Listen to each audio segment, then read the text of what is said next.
So as you know, I've been interviewing designers from all over the world at all sorts of levels, from brand new startup designers and freelancers to people like Debbie Millman, to people like Chris Do. And I've been asking the same sorts of questions. How did they get started? How are they finding clients? How do they keep clients? So if you want to check those out, they're all on thisdesignlife.net.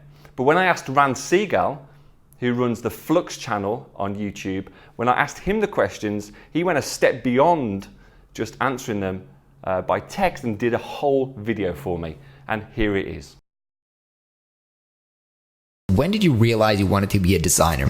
So I think it somehow became a natural thing. Back when I was in high school, two things happened. First of all, I got started to discovering the internet and got a copy of Photoshop and just started playing around with doing graphics. I would call it like doing graphics back at the time. Also, the second thing that happened is I started learning how to draw. So I got a book called Drawing on the Right Side of the Brain, which was very instrumental because I actually learned how to draw from that specific book, and it showed me that I can learn stuff by myself. And so combining those two skills, like playing around with Photoshop and drawing, and kind of started doing logos for classmates who were running IRC chats back in the day, I just got started interested in that. I don't think that I knew that it could actually be a job, or at least maybe I wasn't even thinking about what I want to do later on in life, but I just kind of became a hobby. And then I had to do my military service because everybody in Israel has to do military service. And during that time, even though it had nothing to do with the job that I had at the time, I also started playing around with logos for the various teams that I was working with. Also kind of learned how to do 3D and kind of started doing freelancing on the side, even though it wasn't like practically legal while I was in the military service. And then when I got off the army, I actually got a job as a graphic designer, and that was super lucky, I would say. I had a daughter of a friend of my mom who was working as a graphic designer in a company, and she was like, do you want a job? And I kind of like tried to create a portfolio from all the things that I was doing for fun. I was like kind of picked up photography for fun, and they were like, that's not really close to what we do, but maybe we can help you and teach you. And that job was actually my first job as a graphic designer, and it was actually I learned a lot on that job and actually realized that I want to learn, and I want to spend my life doing that. After that, I moved into a bigger advertising agency and kept working there.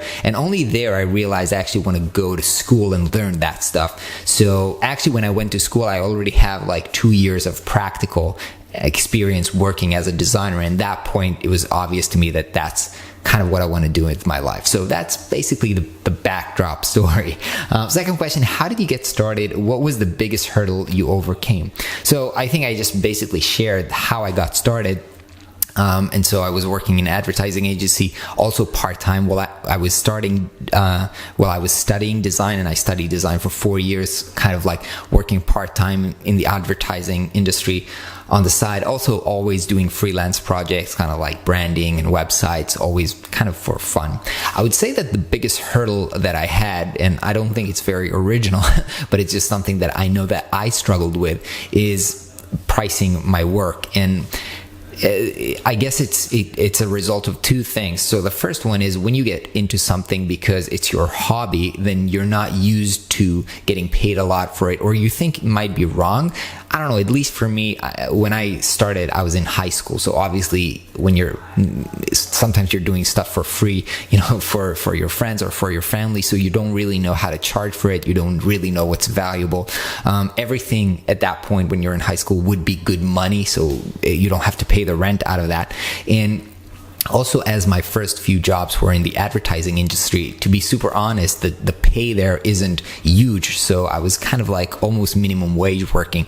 And so for me to understand how to price and how to price based on value and how to even realize what's the value of the work that I'm doing took a lot of time and a lot of struggle. And I actually had always a lot of internal struggles every time that I was trying to ask for a raise in the jobs that I was working at, even though I knew I was doing a good job, but I always had kind of like, it was very difficult for me to ask for a raise or to ask for more money when doing freelance projects. And I had to like read a lot of books about negotiation and kind of open my minds. And eventually I think that what happened was that I got an insight into seeing other people who made a lot of money, and that kind of broke kind of the glass ceiling for me, because when I saw other people doing it, I knew that, hey, if they can do it, probably I can do it too. Which is why I choose to be very, very transparent with how much money I make, just because I think it's super important for other people to know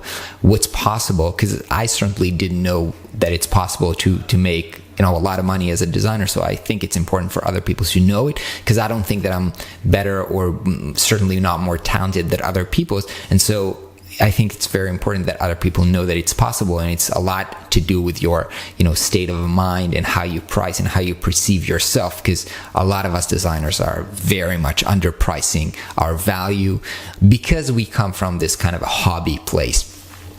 All right, what's been the most successful way for you of getting clients? So I think I've said that a lot on this YouTube channel and on my Instagram as well.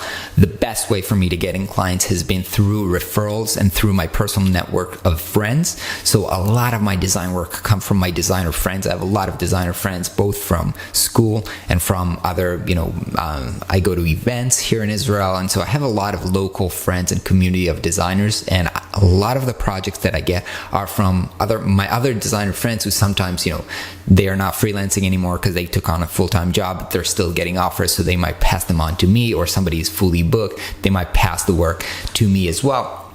So, and obviously past clients recommend me to their friends. So I think that really is my best channel for getting clients. Next question, how do you get clients to stay with you and use you for more work? The answer is just to follow up and stay in touch with them, mostly because it turns out that I kind of become friends with my clients, and I really enjoy and care about them and their business. So every once in a while, I was like, hey, do you want to go grab lunch or grab coffee and catch up for a little bit? And it's not like I'm not trying to sell anything. I really want to hear what they're going through at the moment and how they've been doing. Sometimes they were like, hey, you know what? Let's do another. We also need something else. But I'm not really trying to do that. I just try to stay in touch and keep the relationship going. And sometimes that leads to longer term relationships. All right. Do you ever have issues with clients paying late? How do you manage that? So I would say that during the first, the earlier in my career, that might have been a struggle. At this point, it's really not a struggle. I don't have that problem anymore. And I think that also has two contributing factors, I would say. So first of all, it's the type of clients that you work with. If you work with great clients who are decent people from successful companies, they're not going to be issues paying you. If you work with, sketchy people or people whose business is, they might have problems with their business, that is maybe more likely. So I think that as I've migrated to working with better clients and even charging more money, those problems kind of solve themselves. One more thing that I didn't used to do when I just started out, and I think is crucial to helping getting paid properly, is just taking a big down payment. Right now, I'm taking 50% of the project as a down payment. So I don't even get to work before I got half the money. And so even if they're late with the later payments, still I got most of my money, but most likely they're not going to be late with their other payments as well, just because when they put so much money up front, they're very invested for this to go the right way. Also, I kind of anchor the payments to, sending over the deliverable. So if it's a website that I'm working on, I will never transfer. I work with Webflow when I develop websites, so I'll never transfer the project to their ownership before I got the final payments. So that's kind of how the contract is structured. So so they just pay because they want to own their work. Also, it says in the contract that the intellectual property does not transfer to them until they pay the last payment. All right. Next question. What does your typical workday looks like? All right. So a typical day, I'll share what today looks like, even though I'm not sure that it's a typical day. But today I woke up at 5 a.m. just to train before the kids wake up. My kids usually wake up around 6 a.m. in the morning. So I woke up at 5 to train. I don't do that every day. Sometimes I just wake up at 6 with the kids. Then I spend the morning with the kids doing breakfast, eating together, getting them prepped for kindergartens. I'm taking them today. I took them to the kindergarten, and I finished that around 8:30. Then I'm heading to this office. usually start the morning just like with 20 minutes of going through the emails. Right now it's basically looking at sales, were there sales for my online course while I was sleeping. Then I try to batch out the morning, which is my most productive time of the day, for kind of like deep work sessions. So I'll do one thing probably from like 9:30 in the morning until my lunch break. I usually try to take lunch break with other people because, as you can see, I'm working from this office alone here. And so, that's my kind of engagement with other people. I'll eat lunch with somebody, then come back, do all the afternoon work as well, try to batch it into kind of a deep work session. At the end of the day, I always leave like 30 minutes for kind of like documentation. It's reviewing everything that I did for today and planning tomorrow. This is also something that I work with my coach. So this is kind of a document that we have together. I write in it every day, and then at the end of the week, we're reviewing it. So every day I kind of finish off with documentation, head home, leave the office around 6. So I'm home at 6:30, spending the evening with the kids, family dinner, and then when the kids are down asleep around 8, spend the rest of the evening with my wife, and going to sleep. So basically pretty chill, I would say, lifestyle. All right, any piece of advice and wisdom that you'd like to give to the reader of This Design Life? So I think basically, I have this YouTube channel where I'm sharing insights every single day. Now I'm also started to share kind of like behind the scenes stuff on my Instagram. So I guess you can visit there if you want to get more insight. Usually I share everything that I know. I would say that, just to try to summarize everything that I usually say, both on this YouTube channel and in this interview is, try to learn, always try to learn, always try to progress yourself, whether it is, with skills such as, learning, becoming a full stack designer with multiple skills, such as for me, it's like video, writing, web development, having a lot of skills, and complement that with soft skills like, time management, negotiation, communication, all that type of skills.